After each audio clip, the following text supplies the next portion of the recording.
Class 12-এর ছাত্রছাত্রীরা, আমি তোমাদের কারেন্ট ইলেকট্রিসিটি বা প্রবাহী তড়িৎ চ্যাপ্টারটি পড়াবো। এই চ্যাপ্টারটির শুরুতেই তোমরা লক্ষ্য করবে যে এখানে তড়িৎ কোষ বা ইলেকট্রিক সেল নিয়ে আলোচনা করা আছে। এই ইলেকট্রিক সেল, যাকে প্রাইমারি সেল, সেকেন্ডারি সেল এবং স্ট্যান্ডার্ড সেল, এই তিনটে ভাগে ভাগ করা হয়। মূলত প্রাইমারি সেল হলো সেখানে তড়িৎ শক্তি রাসায়নিক শক্তি থেকে রূপান্তরিত হয়ে তা তড়িৎ শক্তিতে রূপান্তরিত হয়, এবং সেক্ষেত্রে কোনো বাহ্যিক তড়িৎ শক্তির উৎস ব্যতীতই এই তড়িৎ শক্তি আমরা পাই, যেরকম সরল ভোল্টীয় সেল। সেকেন্ডারি সেল সেটা হচ্ছে যে একে বাইরে থেকে একটি তড়িৎ শক্তি বা তড়িৎ উৎস ব্যবহার করে একে চার্জ করা হয়, তারপর আমরা তার থেকে তড়িৎ শক্তি পেতে পারি। স্ট্যান্ডার্ড সেল হলো যে এই ধরনের কোষে তড়িৎচালক বলের কোনো রকম পরিবর্তন হয় না, সেই জন্য প্রমাণ কোষের তড়িৎচালক বলের মানের সঙ্গে তুলনা করে অন্যান্য কোষের তড়িৎচালক বল নির্ণয় করা সম্ভব নয়। আমরা এরপরে চলে আসব ইলেকট্রিক কারেন্ট বা তড়িৎ প্রবাহ মাত্রা। তড়িৎ প্রবাহ মাত্রা সম্পর্কে তোমরা জেনেছ। যে কোনো তড়িৎ কোষ দুটি তড়িৎদ্বারকে একটি পরিবাহী তার দ্বারা যদি আমরা যুক্ত করি, তাহলে পরিবাহীর মধ্যে দিয়ে তড়িতাধান তার প্রবাহ চলতে থাকে। পরিবাহীর মধ্যে দিয়ে তড়িতাধান সাধারণত ইলেকট্রনকেই বোঝায়। এর প্রবাহকেই তড়িৎ প্রবাহ বলে। তড়িৎ প্রবাহ পরিমাপের জন্য যে রাশি ব্যবহার করা হয় তাকেই বলা হয় তড়িৎ প্রবাহ মাত্রা বা ইলেকট্রিক কারেন্ট। এর ডেফিনেশন প্রত্যেক বইতেই আছে। বিভিন্ন বইতে ডেফিনেশন সামান্য পার্থক্য সহ হয়তো আছে, কিন্তু মূল বিষয়বস্তু হচ্ছে যে একক সময় যে পরিমাণ তড়িতাদান কোনো একটি তড়িৎ প্রবাহের যে কোনো প্রস্থচ্ছেদের মধ্যে দিয়ে প্রবাহিত হয় তাকেই বলা হচ্ছে তার তড়িৎ প্রবাহ মাত্রা। মনে করা যাক টি সময় কোনো পরিবাহীর প্রস্থচ্ছেদের মধ্যে দিয়ে যদি কিউ পরিমাণ তড়িতাদান প্রবাহিত হয়, তাহলে তার তড়িৎ প্রবাহ মাত্রা আই হবে কিউ বাই টি। এখান থেকে আমরা পেতে পারি Q equals to I into T. যদি অত্যন্ত ক্ষুদ্র সময়ের অবকাশে, অর্থাৎ ডিটি সময়ের অবকাশের মধ্যে দিয়ে ডি কিউ পরিমাণ ক্ষুদ্র তড়িতাদান প্রবাহিত হয়, তবে ক্যালকুলাস ব্যবহার করে একে লেখা যায় I equals to D Q by DT. যে তড়িৎ প্রবাহের অভিমুখ সময়ের পরিবর্তনের সাথে সাথে পরিবর্তিত হয় না তাকে সমপ্রবাহ বা ডিরেক্ট কারেন্ট বলা হয় বা ডিসি বলা হয়। আবার যে তড়িৎ প্রবাহ মাত্রা সময়ের সাথে সাথে পরিবর্তিত হয় তাকে বলা হয় অল্টারনেটিং কারেন্ট বা পরিবর্তী প্রবাহ। তড়িৎ প্রবাহের একটি অভিমুখ আছে, আমরা সবাই জানি। প্রথাগতভাবে ধনাত্মক আধান থেকে ঋণাত্মক আধানের দিকে। যদিও ইলেকট্রন ঋণাত্মক তড়িৎদ্বার থেকে ধনাত্মক তড়িৎদ্বারের দিকে ধাবিত হয়, তবুও তড়িৎ প্রবাহের একটা প্রথাগত নিয়ম, যেটা আমরা সার্কিট যখন আঁকি এবং সার্কিটে যখন দেখাই তখন আমরা সেটা তীর চিহ্ন দিয়ে দেখাই যে ব্যাটারির ধনাত্মক তড়িৎদ্বার থেকে ব্যাটারির ঋণাত্মক তড়িৎদ্বারের দিকে তড়িৎ প্রবাহ যাচ্ছে। যদিও তড়িৎ প্রবাহের একটি নির্দিষ্ট দিক তার মানে আছে, কিন্তু তবুও এটা কিন্তু ভেক্টর রাশি নয়, এটা স্কেলার রাশি। তার কারণ হলো এ তড়িৎ প্রবাহ মাত্রা তা ভেক্টরের যোগ বিয়োগ গুণ ভাগ ইত্যাদি মেনে চলে না। সাধারণ যোগের বা অ্যালজেব্রিক যে রুলস রয়েছে যোগ বিয়োগ গুণ ভাগের, সেটাই মেনে চলে। তড়িৎ প্রবাহের একক নিয়ে আমরা আলোচনা করব। তড়িৎ প্রবাহের ইলেকট্রোস্ট্যাটিক ইউনিট অর্থাৎ কিউ মানে তো হচ্ছে চার্জ। কিউ ইকুয়ালস টু যদি 1 ESU আধান হয়, টি যদি 1 সেকেন্ড হয়, তবে আই ইকুয়ালস টু 1 ESU, কারণ I equals to Q by T. অর্থাৎ কোনো পরিবাহীর যে কোনো প্রস্থচ্ছেদের মধ্যে দিয়ে 1 সেকেন্ড সময় যদি 1 ESU তড়িৎ আধান প্রবাহিত হয়, তাহলে তাকে বলা হচ্ছে 1 ESU তড়িৎ প্রবাহ মাত্রা।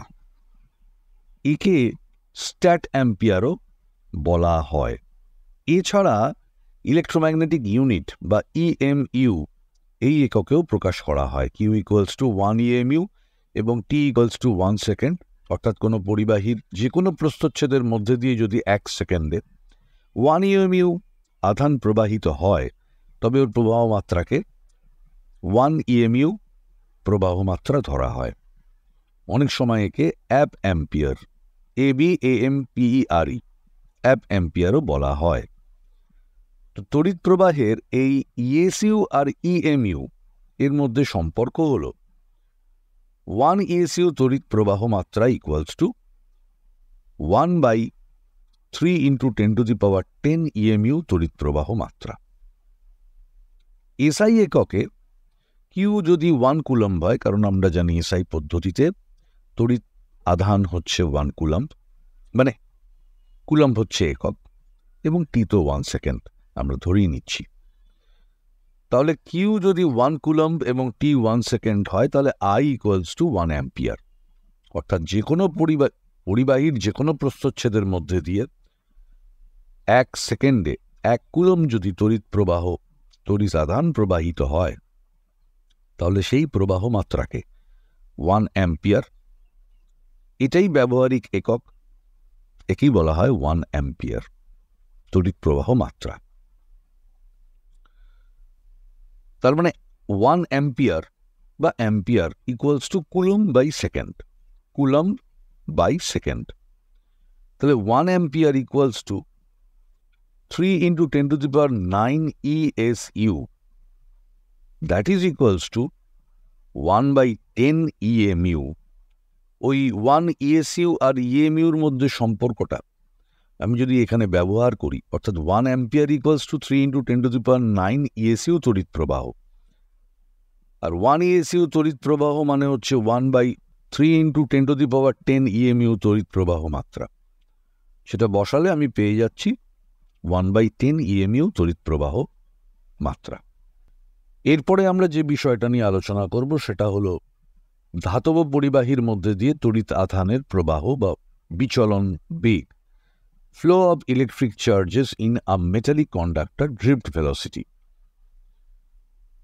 কোনো ধাতব পরিবাহীর মধ্যে পরমাণুগুলো খুব কাছাকাছি ঘন সন্নিবিষ্ট অবস্থায় অবস্থান করে। এই পরমাণুগুলো এত কাছাকাছি থাকে যে কোনো একটি বিশেষ পরমাণুর যোজ্যতা ইলেকট্রন মানে ভ্যালেন্স ইলেকট্রনস ওই বিশেষ পরমাণুটির সঙ্গে আবদ্ধ থাকে না।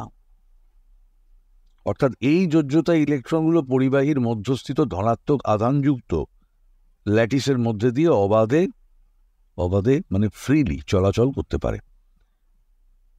পরিবাহীর মধ্যস্থিত যোজ্যতা ইলেকট্রনগুলিকে বলে মুক্ত ইলেকট্রন। ফ্রি ইলেকট্রন কনসেপ্ট এর আগেই তোমরা অল্প বিস্তর পেয়েছ। অর্থাৎ ভ্যালেন্স ব্যান্ড থেকে কন্ডাকশন ব্যান্ডে ইলেকট্রন গেলে সেই কন্ডাকশন ব্যান্ডে থাকা ইলেকট্রনকে বলা হয় ফ্রি ইলেকট্রনস।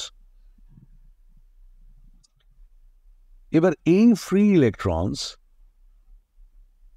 বা কন্ডাকশন ইলেকট্রনস এরাই কিন্তু তড়িৎ প্রবাহের জন্য রেসপন্সিবল। তাপ শক্তি বা থার্মাল এনার্জি, এখন আমাদের চারপাশে তো তাপ রয়েছে, রুম টেম্পারেচার রয়েছে বা অ্যাম্বিয়েন্ট টেম্পারেচার রয়েছে। এই রুম টেম্পারেচার বা অ্যাম্বিয়েন্ট টেম্পারেচারে কি হয়, ওই যেটুকুনি থার্মাল এনার্জি পেল ওই থার্মাল এনার্জিটা ইলেকট্রনটা অ্যাবজর্ব করে ওই পরমাণুর মধ্যেই এক পরমাণু থেকে অন্য পরমাণুর মধ্যে ও ছোটাছুটি করতে শুরু করলো। তো তাপের জন্য ফ্রি ইলেকট্রনগুলো যে এইভাবে একটা গতিবেগ লাভ করছে এটাকে তাপীয় গতিবেগ বা থার্মাল ভেলোসিটি বলা হয়। সাধারণত এর মান খুব বেশি হয় না, এর আবার নির্দিষ্ট কোনো অভিমুখও থাকে না, অ্যাট র্যান্ডাম যেদিকে খুশি। ফলে ধাতব পরিবাহীতে কোনো বিভব প্রভেদ প্রয়োগ না করলে পরিবাহীটির কোনো প্রস্থচ্ছেদের মধ্যে দিয়ে প্রতি সেকেন্ডে ডান দিক থেকে বাম দিকে যত সংখ্যক ইলেকট্রন যায়, বাম দিক থেকে ডান দিকেও তত সংখ্যক ইলেকট্রন যায়। মানে কি, ইলেকট্রনগুলো তো ওখানে অবিন্যস্তভাবে ছড়িয়ে ছিটিয়ে রয়েছে। তাই জন্য পরিবাহীর মধ্যে দিয়ে কোনো রকম তড়িৎ প্রবাহ হয় না। এখন এই পরিবাহীর দুই প্রান্তে যদি কোনো বিভব প্রভেদ প্রয়োগ করা যায়, আমরা জানি মুক্ত ইলেকট্রনগুলো তড়িৎ ক্ষেত্রের প্রভাবে নিম্ন বিভব থেকে উচ্চ বিভবের দিকে যায়, কারণ ইলেকট্রন যায়। প্রথাগত তড়িৎ প্রবাহের অভিমুখ ঠিক তার উল্টো, উচ্চ বিভব থেকে নিম্ন বিভবের দিকে। তাহলে এই যে যাওয়াটা, এই যাওয়াটাকে বলা হয় তাড়িত, মানে ড্রিফটেড। ফলে ইলেকট্রনগুলোর মধ্যে একটা বিচলন বেগ বা অনুপ্রবাহ বা ড্রিফট ভেলোসিটি লক্ষ্য করা যায়। বিচলন বেগ বা ড্রিফট ভেলোসিটির সংজ্ঞা তোমাদের বইতে রয়েছে, আমি সংজ্ঞাটা পড়ছি। এই সংজ্ঞায় যে তোমাদের পড়তে হবে তা নয়, তোমরা যে বই ফলো করো সেই বইতে ড্রিফট ভেলোসিটির যে ডেফিনেশন আছে তা তোমরা পড়তে পারো। প্রযুক্ত বিভব প্রভেদ দ্বারা তাড়িত হয়ে কোনো নির্দিষ্ট দিকে কোনো ইলেকট্রন যে গড় কার্যকর গতিবেগ লাভ করে তাকে বিচলন বেগ বা অনুপ্রবাহ বেগ বলা হয়, ড্রিফট ভেলোসিটি বলা হয়। এখানে একটা ডিডাকশন রয়েছে, ডিডাকশনটা দেখো। কোনো পরিবাহীর মধ্যে কোনো নির্দিষ্ট দিকে এই অনুপ্রবাহের বেগ নেই, ইলেকট্রন যে প্রবাহের সৃষ্টি হয়, ইলেকট্রনের যে প্রবাহের সৃষ্টি হয় তাকে তড়িৎ প্রবাহ বলে। একটা ডিডাকশন রয়েছে, তাতে বলা হয়েছে যে এল দৈর্ঘ্যযুক্ত একটা পরিবাহী রয়েছে। এল দৈর্ঘ্যযুক্ত এই পরিবাহীর দুই প্রান্তে যদি আমি ভি বিভব প্রভেদ সৃষ্টি করি, তাহলে ওর মধ্যে একটি তড়িৎ ক্ষেত্র উৎপন্ন হবে, যে তড়িৎ ক্ষেত্রের মান E equals to V by L. দৈর্ঘ্য কত পরিবাহীটার? এল। আর বিভব প্রভেদ কত সৃষ্টি করেছি? ভি, দুপাশে। তাহলে ওর মধ্যে যে তড়িৎ ক্ষেত্র সৃষ্টি হবে সেটা হচ্ছে E equals to V by L. এই তড়িৎ ক্ষেত্রের প্রভাবে প্রতিটা ইলেকট্রন তড়িৎ ক্ষেত্রের বিপরীত দিকে একটা বল, কারণ আমরা জানি যে ইলেকট্রন নিম্ন বিভব থেকে উচ্চ বিভবের দিকে তাড়িত হয়। তাহলে একটা তড়িৎ ক্ষেত্রের বিপরীত দিকে একটা বল এফ অনুভব করবে। তাহলে এই এফটা কি? এফ হচ্ছে তড়িতাধান গুণিতক তড়িৎ ক্ষেত্র। তড়িৎ ক্ষেত্রটা কি? ই। আর তড়িতাধান কি? মাইনাস ই এক একটা ইলেকট্রনের। তাহলে F equals to minus small E into capital ই। এই বলের প্রভাবে ইলেকট্রনগুলি বলের অভিমুখে একটি ত্বরণ এ নিয়ে গতিশীল হবে। যেই তাতে বল প্রযুক্ত হলো তাতে একটা ত্বরণ সৃষ্টি হবে। ওই ত্বরণটা আমি ধরে নিচ্ছি এ। অর্থাৎ ইলেকট্রনগুলির গতিবেগ বলের অভিমুখে ক্রমশ বৃদ্ধি পাবে। ত্বরণ যদি সৃষ্টি হয় তো গতিবেগ বৃদ্ধি পাবেই। তাহলে A equals to minus small E capital E vector divided by M. M এর ওপরই স্টারটা রাখার কারণ হচ্ছে এফেক্টিভ মাস। কারণ যখনই কোনো ভরযুক্ত পদার্থ বস্তু কণা ছুটতে শুরু করে তখন তার ভরের পরিবর্তন ঘটে, এবং সেটা যদি ভীষণ রকম বেশি গতিবেগ নিয়ে এসে যায় তাহলে খুব বেশি পরিমাণেই তার ভরের পরিবর্তন ঘটে। এই কারণে এম এর ওপর একটা স্টার দেওয়া হয়েছে, এটা বোঝাবার জন্য যে কার্যকর ভর। কিন্তু এই গতিবেগ বৃদ্ধি খুব কম সময়ের জন্য ঘটে, কারণ গতিপথের প্রতিটা ইলেকট্রন পরিবাহীর মধ্যস্থিত ধনাত্মক আধান দ্বারা সংঘর্ষপ্রাপ্ত হয় এবং ওর মুহূর্তের গতিবেগ শূন্য হয়। একটা ইলেকট্রনের তো আলোচনা নয়, এখানে লাখ লাখ কোটি কোটি ইলেকট্রনের আলোচনা। তো প্রতি মুহূর্তে ওদের মধ্যে সংঘাত হচ্ছে এবং মুহূর্তের মধ্যে ওদের গতিবেগ শূন্য হয়ে যাচ্ছে। এরপর আবার ইলেকট্রনটি অবিন্যস্ত গতিবেগে যাত্রা আরম্ভ করে, এই থামছে, এই যাচ্ছে। পরপর দুটি সংঘর্ষের ভেতর সময়ের ব্যবধান অতি ক্ষুদ্র হওয়ায় ইলেকট্রন ধীরে ধীরে নতুন স্থির বেগে প্রযুক্ত তড়িৎ ক্ষেত্রের বিপরীত দিকে সরে যাচ্ছে। ইলেকট্রনের মন্থর অনুপ্রবেশ বা ড্রিফট ঘটে। পরস্পর দুটি সংঘর্ষের ভেতর গড় সময় যদি টাও হয় তাহলে ওই সময় অনুপ্রবাহ দূরত্ব হবে। কতটা দূরত্ব সে যাবে? এল ইকুয়ালস টু, মানে এখানে তোমাকে ফলো করতে হবে S equal to UT plus half AT square, এই ফর্মুলাটা। তো ইনিশিয়াল ভেলোসিটি, কারণ মুহূর্তের মধ্যে বেগ তো শূন্য হয়ে যাচ্ছে, তার মানে 0 প্লাস হাফ ই তো বসিয়ে দিলে টাউ স্কোয়ার মানে টি স্কোয়ার, সময়ের স্কোয়ার। তার মানে এখান থেকে হাফ এর ভ্যালু এখানে বার করেছিলাম minus E capital E by M star tau square.